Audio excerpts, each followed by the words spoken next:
delay. Sorry about that. Noreen, would you do the roll call, please? Attendance? Bonnie Franson, Present. Jason Sorinsky, Here. Here. thank you. Jeff Manson, Here. Pat Shea, Here. Lisa McQuaid,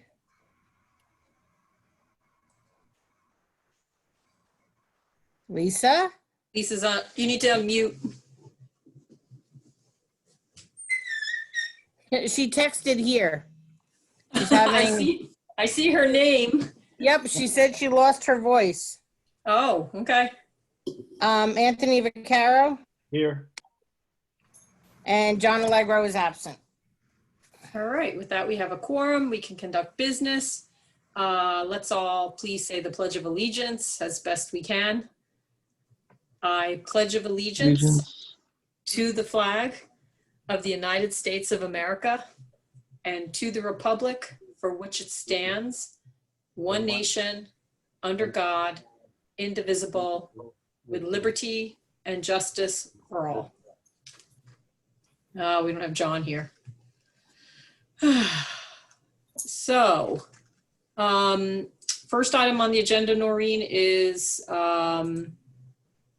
Monroe Commons.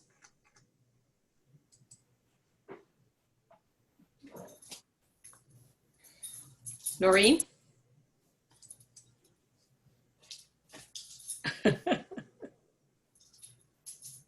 Ashley, can you confirm the first item on the agenda?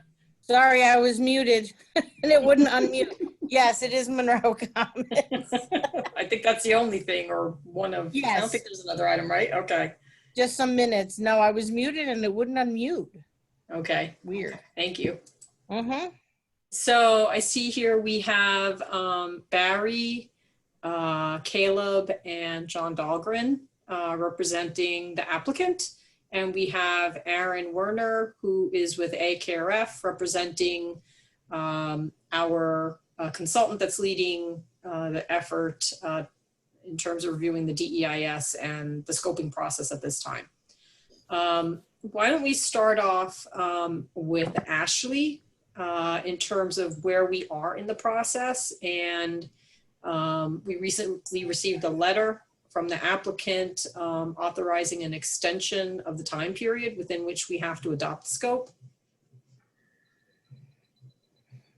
Yes, so we had the public scoping session at the last meeting on September 8th, and then you held the time for public comment over until, I believe it was 10 days after that.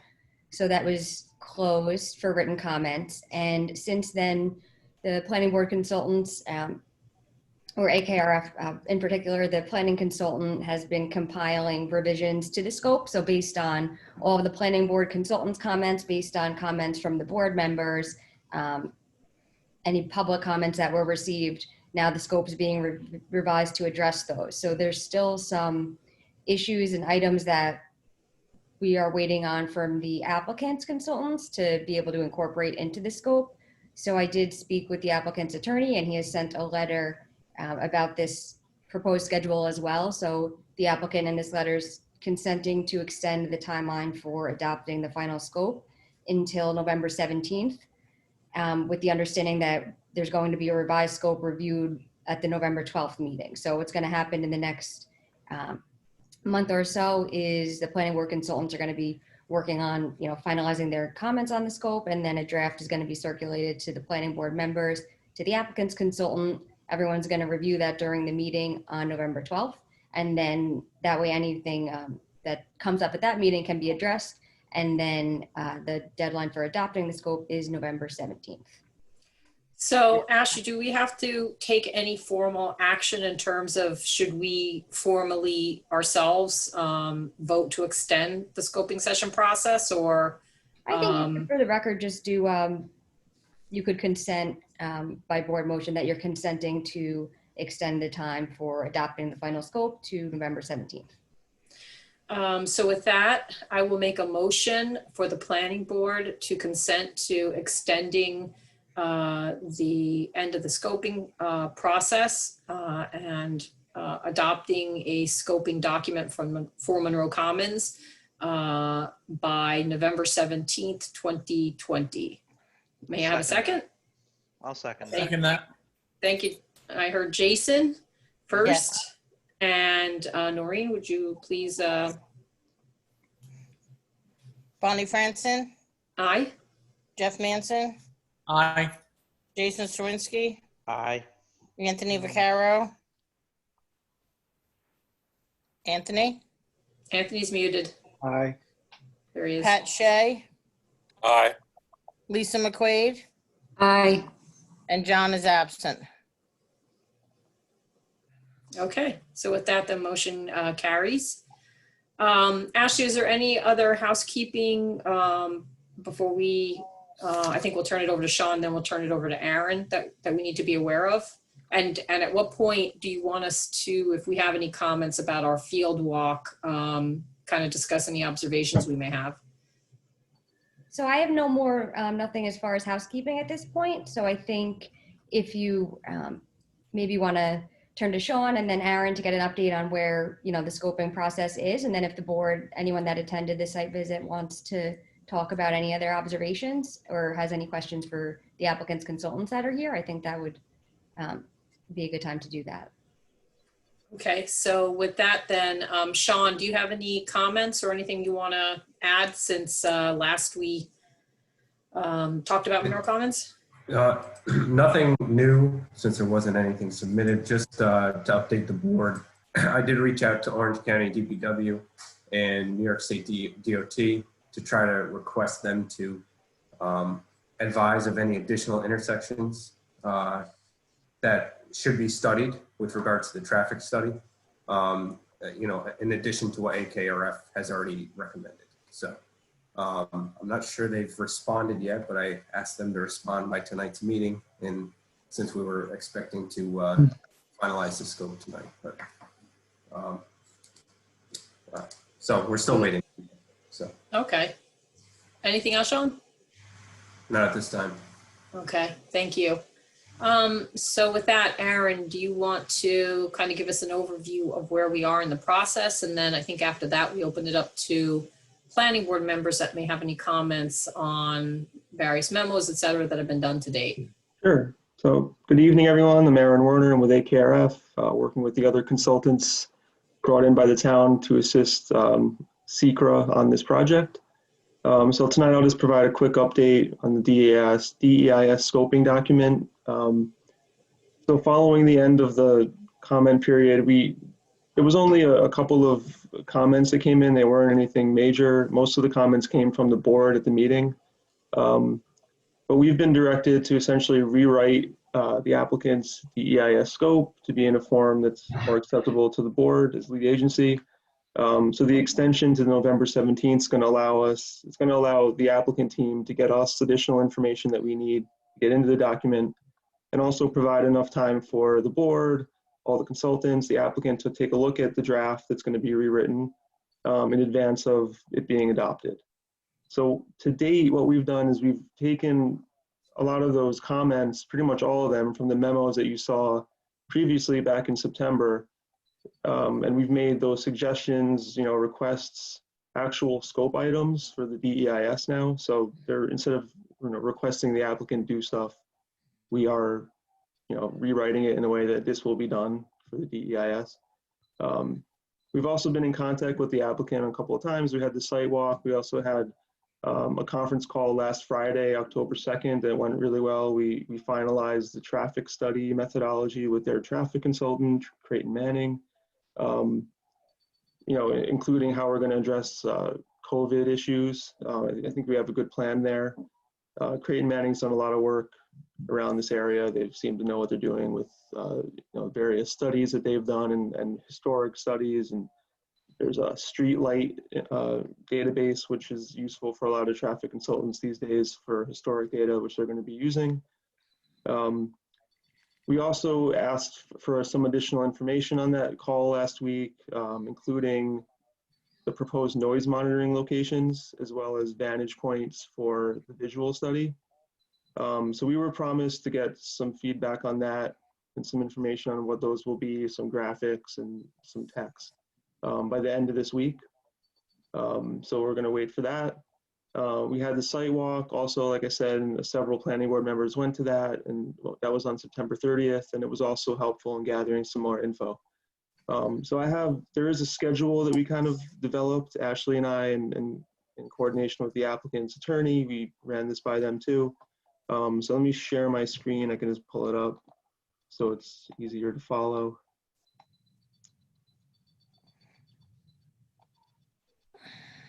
Everybody see this? Okay. Yes. So how this will work, we're hoping is that, by the end of this week, tomorrow, we can get this additional information, the noise monitoring locations, the vantage points. And another advantage, I should say, step back on the vantage points, we wanted them to see if they could get out in the field now, tell us where they think they're going to do this from, and give them an opportunity to also take the photographs now because the leaves are on the trees still. And we asked for the analysis, and the EIS is going to look at leaf on and leaf off conditions for the simulation. So if we miss that window, they would have to wait a while to go back out and take photos. So I think it was productive to have them get out and show us what they're thinking, and then also take the photographs now so that they have them done. They told us that their ecology consultants, their wetland consultants, hydrogeologists, landscape architect might have some feedback on the memos from those particular members of the consultant team on the town side. So we're going to see if there's any feedback there, and we'll also work to address, come to an agreement on certain things there. So Friday the 16th is when we're hoping to get the planning board consultants a copy of the scoping document, the new one. And then the following week, we would have a conference call with the consultants and Bonnie and Ashley, Sean, to go over that draft, any revisions that are needed. And we'll also provide an update to the board at the 20th. We're meeting on the 20th. It's just to let everyone know where things are.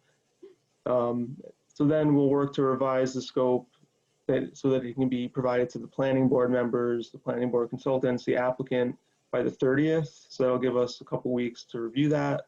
And then at the 11/12 meeting, we could, discuss it then, talk about any comments the board might have, get them on the record, and we can work to get it revised by the 17th and then adopted. So that's our tentative schedule to getting the scope adopted here. Thank you. You're welcome. So with that, board members, do you have any questions to ask Ashley, Aaron, or Sean at this point? I have one regarding the traffic database source. Where is that coming from? Is that a state level source, a public source, or where's it coming from? There's a couple of different sources that we've agreed to with Creighton Manning. And I'm not a traffic expert. I don't have my colleague on the phone with me today, but I can summarize. There's a combination of historical data that's going to be used, including traffic studies that DOT approved for like a lot of the roadwork improvements that have happened in the last couple of years, the interchange improvements. There's studies there that they're going to look into as far as getting a baseline that's like a pre-COVID baseline. There's also this company called Streetlight that actually has historic data counts all over the place, including around here, that a lot of planning consultants subscribe to that. That's something they have to pay for and they use for projects. And you can create zones to look at and get historic data that way too. So it's an approved program. DOT is aware of it. It's something that a lot of consultants are using now. Fair enough. Thank you. Anyone We else? also- Oh, sorry. Go ahead, Aaron. We also refined the study area, what intersections are going to be studied. And Sean, if they get back to us, DOT and Orange County, DPW, we can share the latest with them. We probably have time. Maybe we have time by the 17th to get them to some feedback on that. But I think it's much improved. It's got a good methodology in place right now. This is Anthony. I'm just wondering, is there other information about other projects that might be going on that would affect traffic that should be considered jointly? Yeah, so there's a section of the scope right now, and we also shared it with Creighton Manning that's, assessing the future without the project conditions, also like what other projects are planned to happen by the same build year as this project. And those are going to be factored into the background growth and everything. And right now there's a pretty extensive list in there, but it's going to be it's going to be up to Creighton Manning to reach out to the different municipalities to get that list firmed up as they do the study. We offered some suggestions based on what we know about in the area, and it'll be in the draft that you're going to look at. So if you have anything to add, you can at that time. Does that help? Good question. Yeah. Okay. Sorry, I didn't make it to the site walk. Would there be, I mean, I know it's a scoping and we're talking about, what the documents haven't been submitted or anything yet, but I was wondering if there'd be any other roads that would be connecting to what you're working on right now. Like as part of the project, are they going to build a road separate than maybe what we would think is coming off of Nininger? Not that I'm aware of. I know about the main access driveway. That's Okay. pretty much the only So improvement. Yeah. there wouldn't be anything going out the back or anything constructed? Not that we're aware of right now. Okay, thank you. That's not proposed. I'd just make an observation. In thinking about all the building that's going on Nininger Road and around Curious Joel or Palm Tree, historical studies are somewhat, I won't say irrelevant, but they won't give us much projection as opposed to what's going to happen when all the people fill in those apartments and along Nininger Road. It seems to me like there's going to be a big traffic problem there. Well, I wasn't clear, I guess. Well, part of the work with street light and the historic is really to get the existing conditions figured out, because right now the existing conditions aren't normal because we have COVID and we have atypical traffic situation. So that's really going to cover the existing. The traffic impact study is going to look at the future build condition as well. It's going to have a trip generation run based on the uses here, the number of hotel rooms, the number of parking spaces, number of square footage of retail. It's all part of Creighton Manning's study for the future with action piece of it. So that's, I didn't really elaborate, but they're going to look at, they're also going to take some ATR counts of existing conditions. So what they're going to do is combine actual data that's happening now, or traffic data from now, as well as the historic, to try to get the solid baseline to account for COVID. But then, there's also this really involved with action study of all the intersections, level of service anticipated from the trips generated. There's going to be capacity analysis done at every study area intersection. So it's going to be really comprehensive. One more follow-up question, just thinking about the traffic generation. Are there limits or scoping limits to what that area could absorb that would be detrimental to the job progress or the project? I mean, is there a cap on how many cars or what the delay is and there's no improvement that can be made? We don't know yet until the study is done and we review it to see if the level of service changes at any of these intersections from level A to C or something. This is all going to be reviewed by our traffic people here at AKRF in coordination with Creighton Manning. So we don't really know what impacts there are right now. That's what the DEIS is going to tell us. Thank you. I have another question. When we're talking about Nininger Road, that is pretty much the main road from the schools, and there's several of them over in Central Valley, from, I would say, Nininger right into Monroe. I mean, I know there's other ways you can go, but basically, are they taking into account the fact of what's going on with the pandemic and the traffic right now is far less on that road with the school buses and any of the after-school activities? You don't have sports, we don't have any music events, we don't have the plays.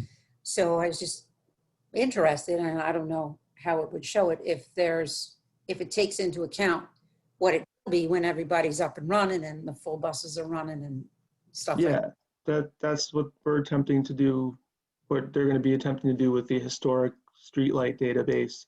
When I mean historic, I'm not talking like 10 years ago. I'm talking like, 2019, 2018, before this atypical traffic situation. So there is recent data that gets at, recent development in the area that's going to be helpful for getting this baseline established, the existing conditions. And then we'll go from there with what the project will do to those conditions. Oh, that's good to know. Thank you. And just to comment, just as Pat had mentioned before, Aaron, I think you had said too that this traffic study is going to have to look to. They're going to contact the neighboring municipalities and find out what projects they have approved and pending and are under construction. And in addition to whatever projects the board might be aware of, the board's consultants. And the study will then have to address, have to consider the impact of the project, but also in the context of those other projects as well. Correct.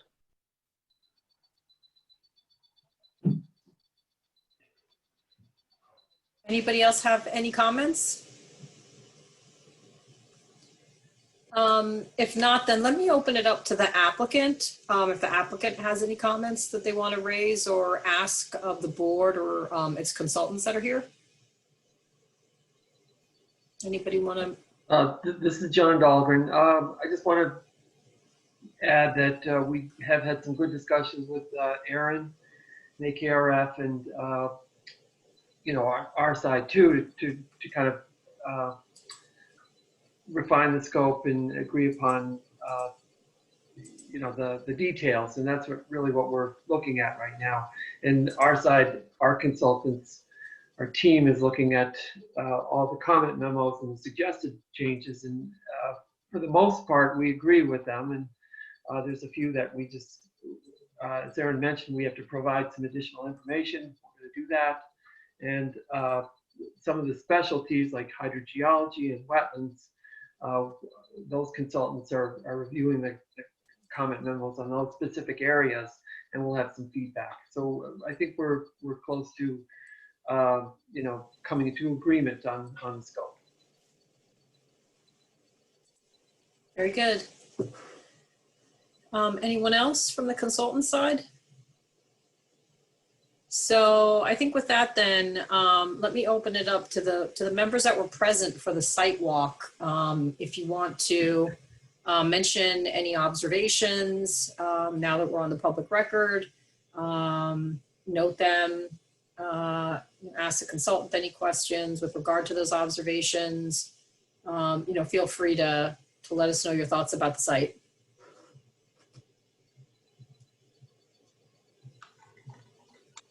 Anybody want to start? Well, so I'll start. Okay, go ahead, Pat. You're up.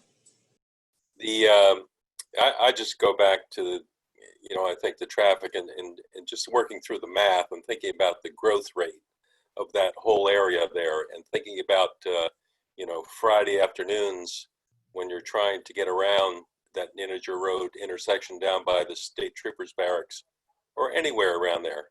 It is so ridiculous, it's unbelievable. You can have traffic backed all the way up to the intersection of Still Road and Route 17 down by McDonald's there. So there's a problem there, and that's a 2-lane highway, the Ninninger Road. I think that, just my opinion, given the growth of Palm Tree, the vacant apartments that are there now that will be filled soon. I just think there's a big issue with traffic, and I think that's going to be one of the most important aspects of this whole deal. That's all. Thank you. Anybody else want to share? Just to kind of double down on what Pat was saying, Bald Hill also hasn't been constructed yet, and that's another fairly large development within the vicinity of this project. And I just want to make sure that that is also accounted for in this traffic study.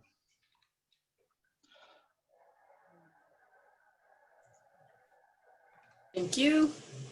Anyone else? I didn't make the site walk, but something I didn't think about, I was talking about the schools before. I didn't think about when the apartments are filled in, there's going to be students or children that are going to be attending schools. So we know that there's, I think, the boys' school that's on Larkin Drive.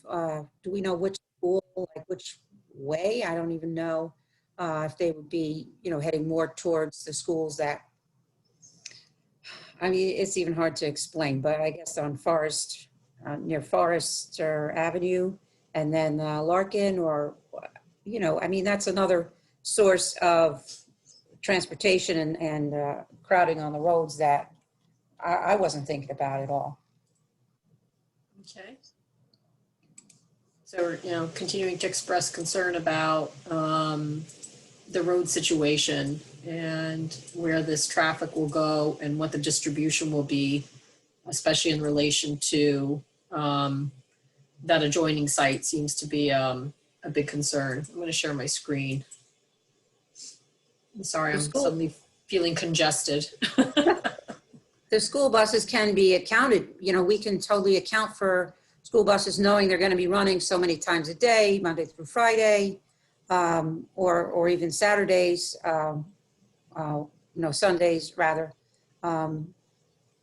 So yeah, that's almost traffic we can bet on top of not expecting maybe traffic to go to any of the shopping that's in that area as well, or just traffic in general coming home or attending any events that people would have at the schools. Right. I think, and you were talking about, so if they're coming up Bakertown, I guess, and turning either to the left or to the right, if they're in any way affiliated with this school, Yes. then they're going to be coming on Larkin. Right. But otherwise, are they affiliated with the schools out here, which you were mentioning, which is off of Forest, right? Right, yeah. And so sort of what's going to be the traffic pattern, and how does that relate to any traffic that's generated on the site itself? And that's really part of the no build, future no build, because that bus traffic, I think, is mostly related to what's going to come from this large development. Is it Moshe Gardens, I believe? And, the State Trooper Barracks is over here. Which cumulatively raises a question, of course, of always, ensuring that there's emergency access and there isn't a problem with emergency access in the future. Any other thoughts, everyone? I was starting to write some notes out in terms of my observations. So, we entered the site. The site had a gravel road that had been improved, I believe, to get access to some wells that they were going to be installing. One of those wells were installed, and they were installed in an area that appears to be a wetland and may not be 100 feet from a wetland. So I don't know how that relates to Orange County Department of Health standards. That's just a general question, and I'm sure Sean and anybody else can follow up. And I'm also expressing some of the observations that those that were present at the site walk, some of the consultants noted. Frank Getchell, who went down there into the, well, looks like probably an area, it almost looks like it had been mined in the past for either rock or for, sand and gravel. It was an interesting kind of contour where the wetlands were. Right adjacent or very close to that well that was installed is what appears to be some kind of cistern or a dug well. And he mentioned that he didn't know whether that was closed as far as access, so that people won't in any way get into that well. Again, Sean, I don't know if you saw that or if you were able to get down there or noted it. You're mute, yeah. I didn't note that, no, sorry. Yeah, that's okay. So again, that's something that one of the consultants brought up. We learned that the Lake Region Discount Tires property is vacated. It has been sold. And I think ultimately any traffic study or any cumulative impact analysis be useful to know what, if any, plans are proposed for that site. And is there any interconnection between the two? I have no idea, just adding that. There are wetlands present on the site, and one of the things that was troubling is the soil erosion control measures that are on the Moisture Garden site where all the construction's happening doesn't appear to be sufficient for serious rainfalls. And the water was essentially going across what is one of the properties adjoining this one, coming through, and ultimately it seemed that that might have been some of the issues with seeing turbidity in the wetland. And so, you know, while it's not this applicant's problem, I think that, you know, from my perspective, as a planning board, I like to have Ashley or someone follow up with regard to ensuring that the proper erosion control measures are in place, so that they're not, frankly, impacting adjoining sites that are in the town of Monroe. As we walked the site, there were a couple of interesting large diameter trees. And we had asked Caleb, I actually asked Caleb if he could map them on the survey. And when I say large diameter, I'm not talking, you know, large as in 12-inch diameter. These are big.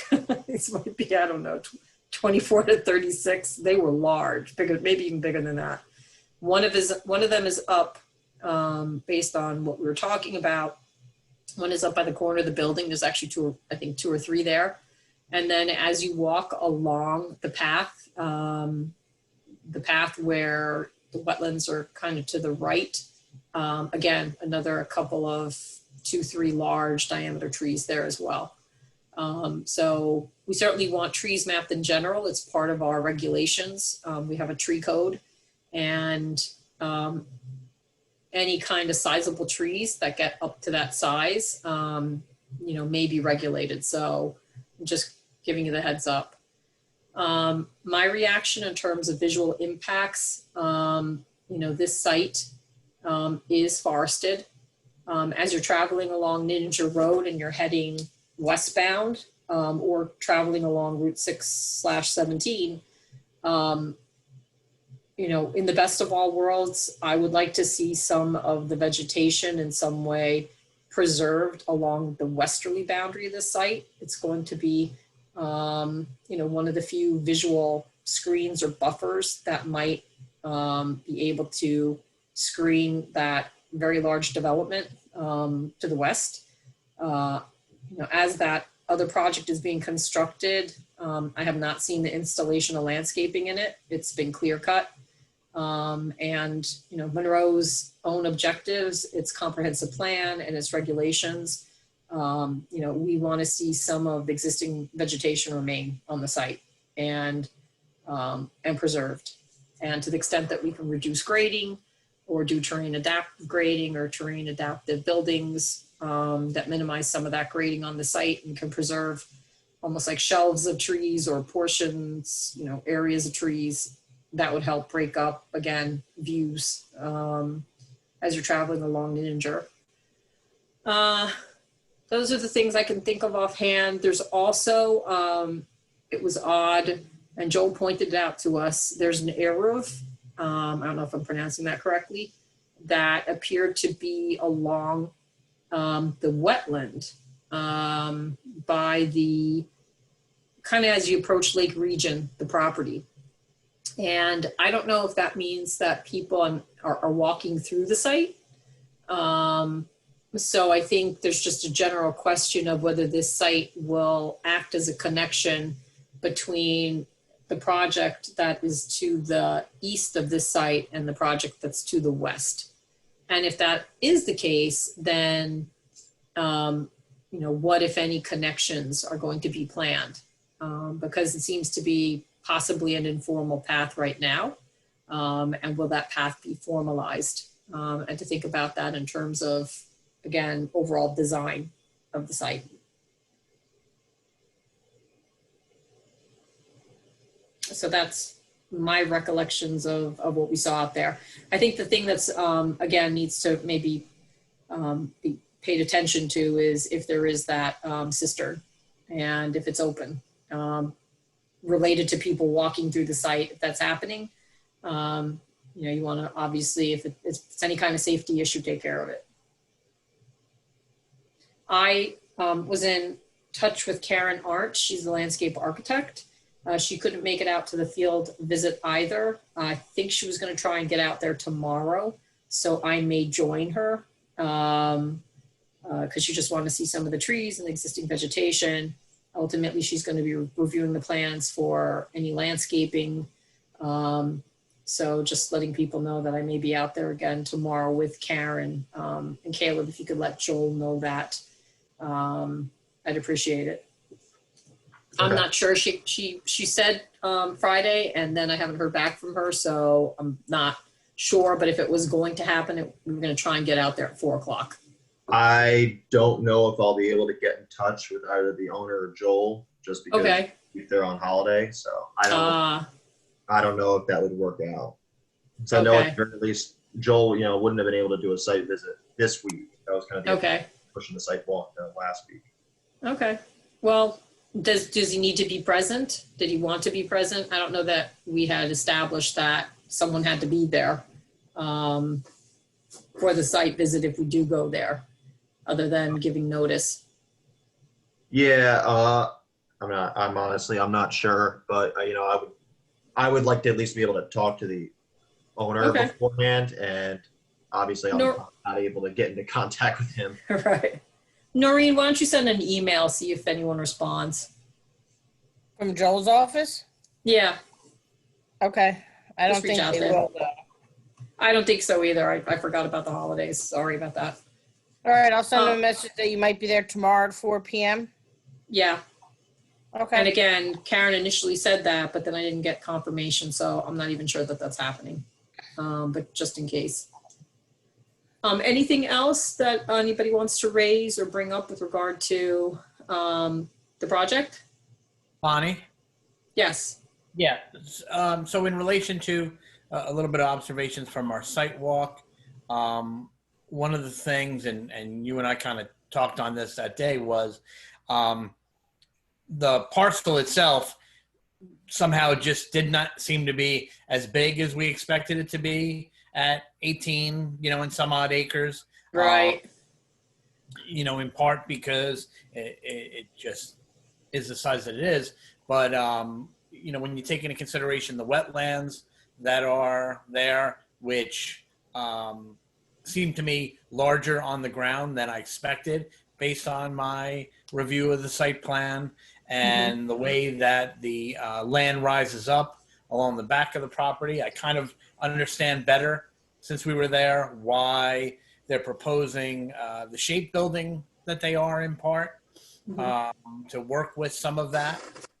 But one of the things, as I was reviewing some of the consulting memos towards the scoping, was Karen brought up those trees along the western edge, I guess what would be the border with Moshi Garden. And we had kind of looked at that. You had made some comments that day. And in not only in relation to screening to the project next door, but Karen mentioned that trees along the westerly boundary would be important in relation to shading the property and the building from sun and promoting better use of heating and cooling in the various seasons.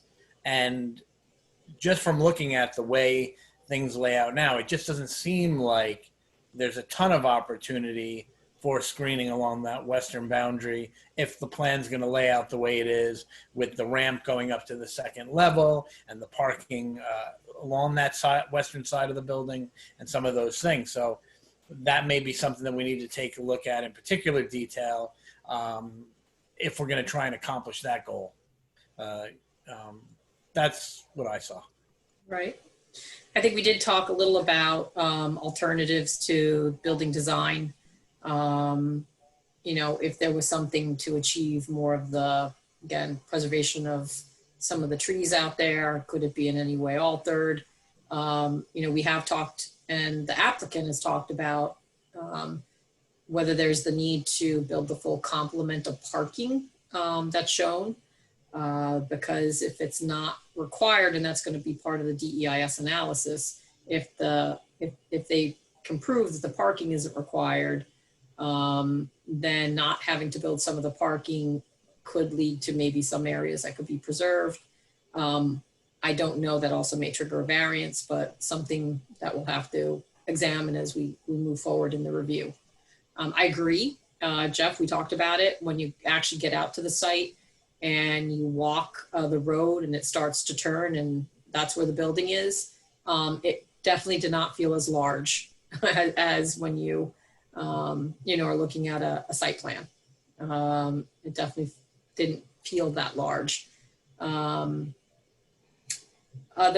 Just one other observation, our ecologist wetland person, mentioned that it seems that, this application is relying on certain wetland permits, certain assumptions with regard to the amount of disturbance that would be allowed, and that he thought that that wasn't necessarily going to occur or isn't necessarily Army Corps policy, just to allow that disturbance to happen. So again, just one of his observations about what he saw on the site plan. Anything else? No, so I think that's it for this evening. We did put our comments on the record about the site walk. I just and our emailed Joel observations. now, Bonnie. Okay, thanks, Noreen. So, yep, I put your name on it and Caleb's because I'm on vacation tomorrow. Okay. And anybody else? Otherwise, I think this item is complete. Ashley, did you want to say anything? Nothing to add at this point. Okay. I think. So it'll- Go ahead. Sorry, Ashley.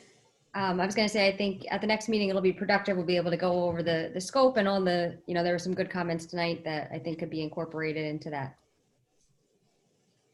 Okay, guys. So thank you, Aaron. Thank you, applicant representatives, for being on the call. And we'll move forward to getting this scope updated and drafted, finalized as a draft, and get that to the planning board for its review. Yeah, right now we're looking at, like I said, by the end of the month, but maybe sooner, depending on how Terrific. the information needs go, and then sharing with the consultants first and the applicant. So, yeah. All right. Thank you. Thank you. Good night, everybody. Good night. Night. So with that, I think the only thing we have on our agenda is now minutes. And I don't know if everybody had an opportunity to review the minutes. And frankly, it looks like Sean may have a cold. And so Ashley doesn't need to remain with us. We can give her dispensation from staying with us for the minutes. So thank you, Ashley, for all your help. Hi, everyone. Good night. And I would Feel better, Sean and Bonnie. Thanks. thanks, Ashley. And so because it does look like Sean is a little under the weather, I don't have a problem holding off on approving these minutes to the next meeting or when we can get to it. I'm more than willing to stay on until you guys can have them up. No problem here. Sure. All Yeah. right. Well, so did everybody actually get a chance to review the minutes, or do you want to hold off? I'm good. I reviewed them. You're read good? them. Yeah. Jason, you're good? Yep. Read them. All Let's right. go. Let's do this. Okay. Okay, let's do this. Let me share a screen. So which ones should I bring up first? I have 421.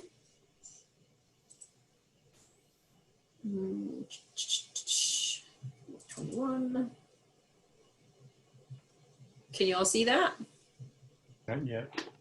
All right. No. All right. Hold on a second.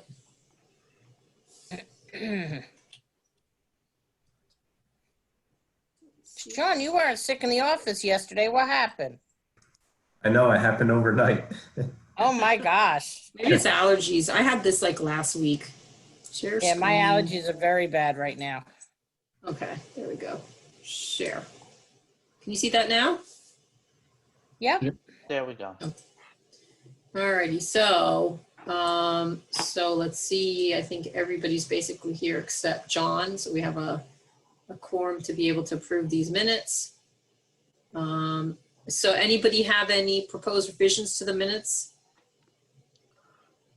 No, No? I'm good. No. You're good? Okay. So we talked about Raywood, and then attached to it are Sean's comments. So if there are no revisions, could someone make a motion that we adopt the minutes dated Tuesday, April 21st, 2020? I'll make I'll the make- motion. Lisa, Lisa, Yeah. I'll second it. seconded by Jason. Noreen? Bonnie Franson, Aye. Jason Sorinsky, Aye. Lisa McQuaid, Aye. Anthony Vaccaro, Aye. Pat Shea, Aye. Jeff Manson, Aye. and John is absent. Okay, with that, the meeting minutes are approved. So now I'll bring up, I don't know.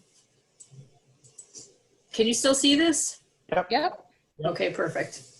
So this is Thursday, April 30th. Now Lisa and John were absent. So there's 1, 2, 3, 4. Okay, so we're still good. Items on the agenda. Just had a question. Was it really Yes. adjourned at 4:30, 8 p.m.? Yeah, that was a 4 o'clock meeting. It was just Walmart. Okay. Oh, it's a Yep. special. Yeah, it was a special meeting. This one's a very simple one, so I don't think it's here. So could someone make a motion to adopt the Thursday, April 30th, 2020 special meeting minutes? I will make that motion. Jeff? Yes, ma'am. Pat, second. And Noreen? Bonnie Franson, Aye. Jason Sorinsky. Aye. I couldn't remember if you were. Lisa, I'm not going to vote on it. I wasn't there. you'll abstain. Abstain, thank you. Thank Okay. you. Anthony Vaccaro, Aye. Pat Shea, Aye. Jeff Manson, Aye. and John was absent. Okay, so we still have those pass, even though Lisa abstained. Correct. So then our last set of minutes is for Thursday, May 14th, 2020. It's our planning board workshop meeting. On the agenda was Raywood Drive, Verizon Wireless, which ultimately went off to the zoning board of appeals, so that hasn't been back in front of us. And then Yoel Oh, it Stossel, and you're missing a page. Really? Yep, what you sent was 1 and 3. So I think we'll have to hold off on this. Yeah, that one must have printed on the back and I didn't realize it. All I right, usually take backside off, so, okay. Well, resend that one with the next file I have. great. Sounds good. Anything that the board wants to discuss? We're all good? Bonnie, I happened to see something, I think it was in the newspaper, where they're going to have, it looks like a food court over near Target. So I know I'm not even sure that we approved that. I think that could have been one of the meetings that I missed. So I don't know if that's something to talk about or not, but I don't know that we discussed a food court as much as I think it was more one restaurant or one business owner was going to have their business there. So I know we didn't talk about a food court unless, like I said, I missed something at one of the meetings. I read the same article. I kind of suspect that the reporting isn't accurate rather than Okay. that tiny bit of building that we spent the time on could have the capacity to hold between 5 and 10 vendors. I think if you did hot dog sized carts, I think you'd be hard pressed to get 5 to 10 vendors in that space and have anywhere for people to sit inside during the winter at all. So I'd first seen the article reported and it was talking about town of Woodbury. And I'm like, hey, wait, we approved that. That was ours. No fair. And they came back, and then they re-reported as Monroe. and all of a sudden it became a food cart. So Yeah, I yeah. maybe we get it. Maybe we do, follow up with an email Yeah, out. Yeah, maybe Sean, you can contact Ben. Just make sure they're doing what they're supposed to be doing. Sure. But we ultimately, what we approved is what goes. And if it's being converted to a food court or something different than what the approval allowed, then they have to come back to us. I suspect, as Jeff is saying, it may not be, it may be an issue of truthiness in news. Anybody else? Thank you. Okay. So with that, I will make a motion to adjourn the meeting. May I have a second? Second. Okay, everybody's a second. I saw Jason with his hand up first. Just show of hands, all in favor. All right. And with that, we are adjourned. Thank you very much. And we'll see you on Tuesday next week.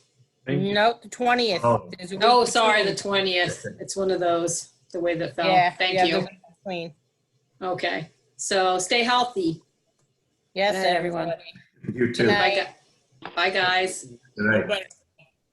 Thanks.